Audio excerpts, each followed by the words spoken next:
السلام علیکم ورحمۃ اللہ وبرکاتہ۔ کیسے ہیں آپ سب؟ امید ہے آپ خیریت سے ہوں گے۔ آج کا ہمارا سبق ہے روزہ، پیج نمبر ہے 32 اور 33۔ اس کی ہم نے کرنی ہے ریڈنگ، لیکن اس سے پہلے میں آپ کو بتاؤں گی روزے کی اہمیت اور فضیلت کے بارے میں کہ روزے کی کیا اہمیت ہے اور اس کی فضیلت کیا ہے۔ جب حضرت موسیٰ علیہ السلام کوہ طور پر اللہ تعالیٰ سے ہم کلام ہوئے تو اللہ تعالیٰ اور حضرت موسیٰ علیہ السلام کے درمیان صرف پردہ تھا۔ تو حضرت موسیٰ علیہ السلام نے اپنی خوشی کا اظہار کرتے ہوئے اللہ رب العزت سے سوال کیا کہ یا اللہ، کوئی ایسا بھی ہے کہ جو اس طرح آپ سے ہم کلام ہو، یعنی میرے اور آپ کے درمیان صرف ایک پردہ ہے، کوئی ایسا ہوگا جو آپ سے اس طرح ہم کلام ہوگا؟ تو اللہ رب العزت نے فرمایا ہاں موسیٰ ہے۔ تو حضرت موسیٰ علیہ السلام نے حیرت سے سوال کیا اے اللہ رب العزت وہ کون ہے؟ تو اللہ رب العزت نے فرمایا کہ اے موسیٰ، میرا آخری نبی ہوگا، اس کی امت ہوگی اور سال میں اس کو ایک مہینہ ایسا ملے گا جس کو رمضان المبارک کہیں گے۔ تو پھر وہ جو اس کی امت ہوگی تو وہ اس ماہ رمضان کے روزے رکھے گی۔ جب افطار کا وقت ہوگا تو میں ان سے اس طرح ہم کلام ہوں گا کہ اے موسیٰ، میرے اور تمہارے درمیان تو ایک پردہ ہے نا، اس امت کے اور میرے درمیان پردہ بھی نہیں ہوگا، یعنی وہ جو سوال کریں گے میں ان کو ضرور دوں گا اور ان کا سوال پورا کروں گا۔ اب ہم کرتے ہیں سبق کی ریڈنگ۔ ارکان اسلام میں روزے کو بنیادی اہمیت حاصل ہے۔ روزے کے لیے قرآن و حدیث میں لفظ صوم یا صیام استعمال ہوا ہے، جس کے لغوی معنی ہے رک جانے یا بچ جانے کے ہیں۔ اب رکنا یا بچنا کس چیز سے ہے؟ یعنی ہر وہ تمام جائز خواہشات، یعنی کھانے پینے اور اس طرح کی ہر چیزوں سے رک جانا۔ شرعی اصطلاح میں وہ عبادت جس میں ایک مسلمان طلوع فجر سے یعنی سورج کے طلوع ہونے سے پہلے اور غروب آفتاب تک کھانے پینے سے اپنی جائز نفسانی خواہشات سے رک جاتا ہے۔ جائز نفسانی خواہشات یعنی کھانا پینا، غیبت، اس طرح کی ہر بری عادات سے، جھوٹ بولنا، اس طرح کی ہر بری عادات سے بچ جانا، رک جانا جاتا ہے، اسے صوم یعنی روزہ کہا جاتا ہے۔ روزہ 2 ہجری میں فرض ہوا۔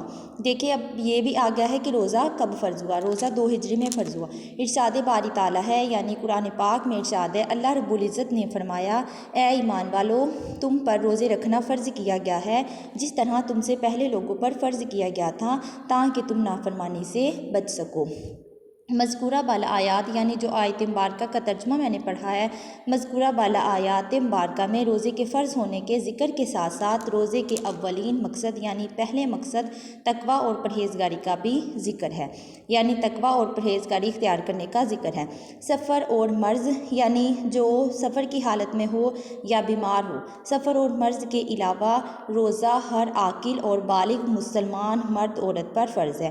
روزے کا مقصد چونکہ پرہیزگاری کا حصول ہے، اس لیے کھانے پینے سے رکنا ہی روزے کا تقاضا نہیں ہے، بلکہ جسم کے تمام اعضاء یعنی جسم کے تمام حصے کو اللہ تعالیٰ کی نافرمانی سے روکنا بھی روزہ ہے۔ نبی کریم صلی اللہ علیہ وآلہ وسلم کا فرمان ہے، یعنی کہ حدیث مبارکہ ہے، جو شخص جھوٹ اور بیہودہ بولنا اور جھوٹ پر عمل کرنا نہ چھوڑے تو اللہ تعالیٰ کو اس کے کھانے پینے کو چھوڑ دینے کی ضرورت نہیں ہے۔ یعنی کہ نبی کریم صلی اللہ علیہ وآلہ وسلم نے فرمایا جو شخص روزہ رکھنے کے باوجود وہ جھوٹ بولے، برے کام کرے، دوسروں کو تکلیف دے تو حضرت محمد صلی اللہ علیہ وآلہ وسلم نے فرمایا ہے کہ مجھے اس کے روزے رکھنے کا یعنی بھوکا اور پیاسا، پورا دن بھوکا اور پیاسا رہے، مجھے اس کی کوئی ضرورت نہیں ہے، یعنی کہ وہ روزہ نہ رکھیں۔ اس کے بعد جو سحری کا وقت ختم ہو جاتا ہے اور مغرب کا وقت شروع ہونے پر افطار ہو جاتا ہے۔ اس کے بعد ہے خود سحری اور افطاری کرنے یا کسی دوسرے مسلمان کو کروانے کی بہت فضیلت بیان ہوئی ہے۔ نبی کریم صلی اللہ علیہ وآلہ وسلم خاتم النبیین صلی اللہ علیہ وآلہ وسلم کا ارشاد ہے کہ سحری کرو کیونکہ سحری میں برکت ہے۔ یہ صحیح مسلم کی حدیث ہے، یعنی سحری کرو، سحری کرنے میں برکت ہے۔ کسی مسلمان کو افطار کروانے کے لیے صرف کھجور یا پانی یا حسب توفیق دسترخواں بچھانے پر بھی اجر و ثواب کی نوید سنائی گئی ہے، اس کا میں نے آپ کو پہلے بھی بتایا ہے۔ یعنی کہ کسی مسلمان کو افطار کروانے کا یہ مطلب نہیں ہے کہ آپ اس کے لیے ایک اچھا کھانا بنائیں، بلکہ آپ اس کو ایک کھجور اور پانی کا گلاس بھی دے کر اس کی افطاری کروا سکتے ہیں، یعنی نوید سنائی ہے، بشارت سنائی ہے۔ نبی کریم صلی اللہ علیہ وآلہ وسلم خاتم النبیین صلی اللہ علیہ وآلہ وسلم نے فرمایا کہ جس نے کسی روزے دار کا روزہ افطار کرایا تو اسے بھی اس کے برابر ثواب ملے گا اور روزے دار کے ثواب میں کمی نہیں کی جائے گی۔ نزول قرآن مجید چونکہ لیلۃ القدر میں ہوا، لیلۃ القدر یعنی شب قدر میں ہوا، اس لیے اس مہینے میں ہر عمل میں خیر و برکت بڑھ جاتی ہے۔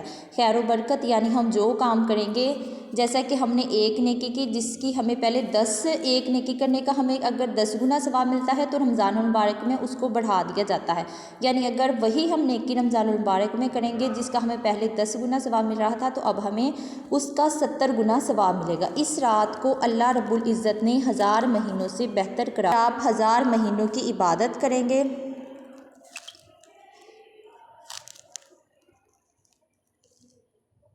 دیکھیں ایک شخص ہے جو 1000 مہینوں کی عبادت کرے گا، 1000 مہینوں کی عبادت کرنے کے بعد اس کو جو ثواب ملے گا، تو جو شب قدر کی ایک رات میں اللہ تعالیٰ کی عبادت کرے گا، نوافل پڑھے گا، اس کو 1000 مہینوں کے برابر ثواب ملے گا۔ نبی کریم صلی اللہ علیہ وآلہ وسلم نے اسے رمضان المبارک کے آخری عشرے کی طاق راتوں میں عبادت کر کے تلاش کرنے کا حکم دیا ہے۔ رمضان المبارک میں مسلمان تلاوت قرآن مجید کی برکت حاصل کرتے ہیں۔ نماز تراویح ادا کرتے ہوئے پورا مہینہ قرآن مجید کی تلاوت ماہر قاری اور حفاظ صحابان کی امامت میں سنتے ہیں۔ رمضان المبارک کے آخری عشرے میں خواتین و حضرات اعتکاف کی سنت ادا کرتے ہیں، اعتکاف کی سنت ادا کرتے ہیں۔ رمضان المبارک کے باب برکت یعنی برکت والے مہینے میں نبی کریم صلی اللہ علیہ وآلہ وسلم کو دیکھ کر صحابہ اکرام بھی عبادت پر کمر بستہ ہو جاتے تھے۔ ازواج مطہرات نبی کریم صلی اللہ علیہ وآلہ وسلم کے ساتھ روزہ رکھتے اور اعتکاف بھی کر لیا کرتی تھی۔ حضرت ابو ہریرہ رضی اللہ تعالیٰ عنہ سے روایت ہے کہ نبی کریم صلی اللہ علیہ وآلہ وسلم ہر سال رمضان میں 10 دنوں کا اعتکاف فرماتے تھے۔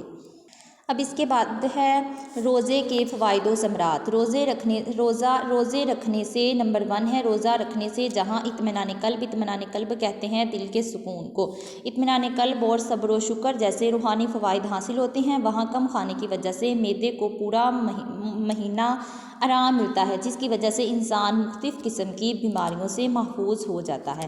نمبر 2 ہے روزے کی برکت حاصل کرنے کے لیے لوگ زکوٰۃ و صدقات ادا کرتے ہیں، جس سے غربا یعنی غریب، مساکین اور دیگر ضرورت مندوں یعنی دوسرے ضرورت مندوں کی ضروریات بھی پوری ہو جاتی ہے۔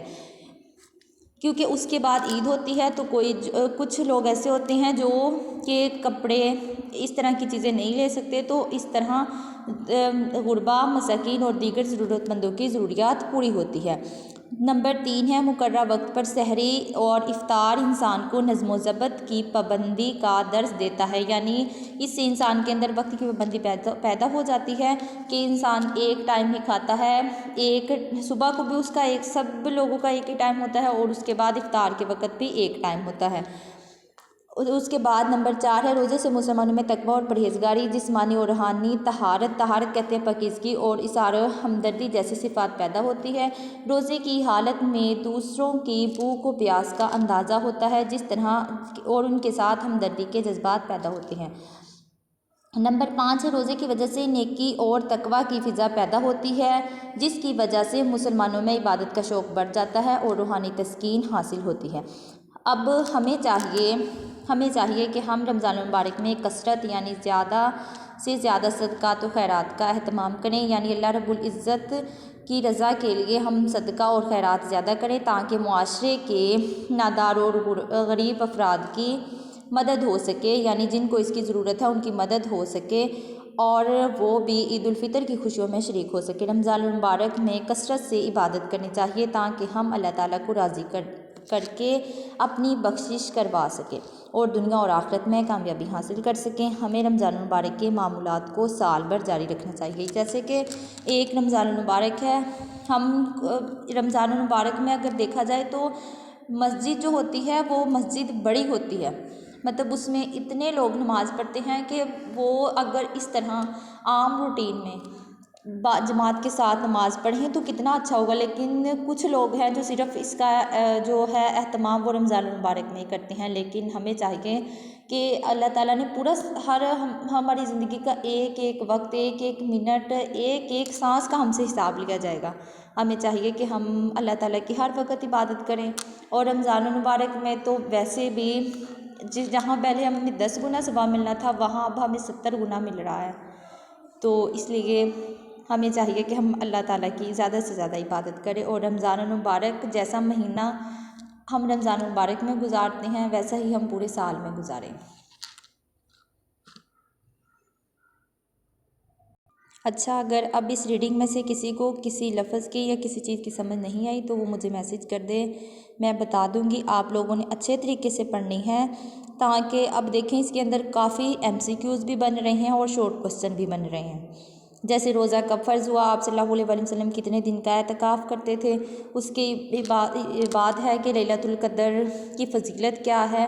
اس طرح کے جو کوسچنز ہیں وہ میں پوچھ بھی سکتی ہوں اندر سے، اس لیے غور سے اس کو پڑھیے گا۔